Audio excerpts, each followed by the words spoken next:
Hello बच्चों, तो चलिए इस प्रश्न को पढ़ते हैं। यदि y बराबर वर्गमूल x की घात वर्गमूल x की घात वर्गमूल x डॉट डॉट डॉट अनंत, तब सिद्ध कीजिए कि x डी वाई बट्टा डी एक्स बराबर वाई स्क्वायर बट्टा 2 माइनस वाई लॉग x। ठीक है, तो यहाँ पर देखो हमारे पास में y का मान दिया हुआ है, तो हमें सिद्ध करके दिखाना है कि x डी वाई बट्टा डी एक्स का जो मान आएगा वो किसके बराबर आएगा, वाई स्क्वायर बट्टा 2 माइनस वाई लॉग x के बराबर।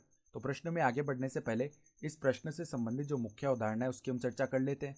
देखो, मुख्य अवधारणा, जब भी हमारे पास में ऐसा लिखा हुआ होता है अर्थात दो फलन गुणा में लिखे हुए हों U X dot V X और उनका हमें अवकलन करना हो तो किस प्रकार करते हैं। पहले एक फलन को हम ऐसे ही रखते हैं अर्थात यू एक्स को ऐसे ही रखा और डी बट्टा डी एक्स हम वी एक्स का अवकलन कर देते हैं। ठीक है, प्लस में फिर हम वी एक्स को ऐसे ही रखते हैं और डी बट्टा डी एक्स यू एक्स का हम अवकलन कर देते हैं। इस प्रकार होता है अवकलन जब दो फलन गुणा में लिखे हुए हों। तो यहाँ पर देखो हमारे पास में क्या दिया हुआ है, y बराबर में वर्गमूल x, फिर इसकी घात है वर्गमूल x, फिर इसकी भी घात है वर्गमूल x।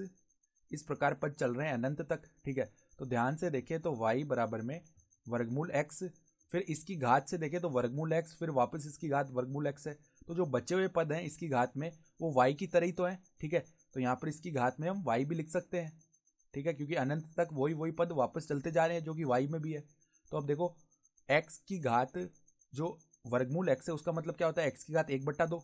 तो यहाँ पर क्या बन जाएगा, y बराबर में x की घात 1/2 और यहाँ पर घात में y भी है तो 1/2 गुणा y/2 बन जाएगा घात में। तो अब देखो यहाँ पर हम दोनों तरफ लघुगणक ले लेते हैं e के आधार पर। तो log ई वाई बराबर में log आधार e x इसकी घात है y/2। तो देखो लघुगणक का एक गुणधर्म होता है कि जब भी ऐसा लिखा हुआ हो log a की घात b तो वो इस तरह बन जाता है b log Aadhaar e a। ठीक है, यानी कि घात जो है वो आगे गुणा में आ जाती है। तो हम क्या लिख सकते हैं यहाँ पर देखो, बाएं पक्ष में तो log ई वाई अर्थात log आधार ई वाई और यहाँ पर ये जो घात है y/2 ये आगे आ जाएगी।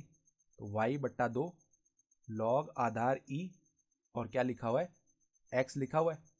ठीक है, तो अब देखो दोनों और हम अवकलन कर लेते हैं x के सापेक्ष।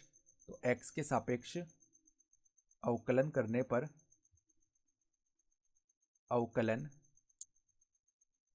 पर यहाँ पर देखो बाएं पक्ष में log x का जो अवकलन का सूत्र होता है वो 1/x होता है। तो उसी प्रकार log आधार ई वाई का अवकलन 1/y, फिर श्रृंखला नियम से पुनः हम y का अवकलन करेंगे तो dy बट्टा में dx बनेगा। ठीक है, बराबर में यहाँ पर 1/2 तो अचर है तो वो तो अवकलन के बाहर आ गया। ठीक है, फिर यहाँ पर दो फलन गुणा में लिखे हुए हैं y गुणा में log आधार ई एक्स, तो इनका अवकलन गुणा वाले सूत्र से करेंगे। तो पहले y को ऐसे ही रखा, फिर log आधार ई एक्स का अवकलन क्या हो जाएगा, बट्टा में x, फिर देखो प्लस में log आधार ई एक्स, फिर जो y का अवकलन है x के सापेक्ष dy बट्टा में dx, ये हो जाएगा। ठीक है, तो अब देखो यहाँ से अब क्या करते हैं हम, 1/y dy बट्टा dx। ठीक है, बराबर में इधर y/2x प्लस में log आधार ई एक्स बट्टा 2 dy बट्टा dx। ठीक है, तो अब हम क्या करते हैं, dy बट्टा dx के जो पद हैं उनको हम एक तरफ लेके आते हैं। ठीक है, तो यहाँ से देखो क्या बन जाएगा, dy बट्टा dx 1/y गुणा में है माइनस में log आधार ई एक्स बट्टा 2 dy बट्टा dx बराबर में क्या आएगा, y/2x के। ठीक है, तो यहाँ पर हम dy बट्टा dx को उभयनिष्ठ निकालते हैं। तो dy बट्टा dx को जैसे उभयनिष्ठ निकाला तो अंदर क्या बच जाएगा, 1/y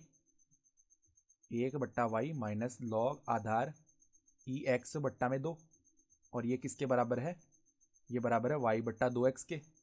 तो y/2x, तो अब देखो यहाँ से dy बट्टा dx यहाँ पर लैसे लेके हल करेंगे तो 2y आ जाएगा और यहाँ पर क्या बन जाएगा, 2 माइनस वाई log आधार ई एक्स। ठीक है, और ये किसके बराबर है, y/2x के। यहाँ से देखो 2 से 2 तो भाग हो गया एक बार और इस x को हम इस तरफ ले जाते हैं तो x dy बट्टा dx का जो मान है वो किसके बराबर आएगा, y बट्टा में ये जो 2 माइनस वाई लॉग आधार ई एक्स है यहाँ पर बट्टा में आएगा तो 2 माइनस वाई लॉग आधार ई एक्स। ठीक है, फिर ये जो y है ये इस तरफ y से गुणा हो जाएगा तो y का स्क्वायर बन जाएगा। ठीक है, और ध्यान से देखें तो यही तो हमें सिद्ध भी करना था।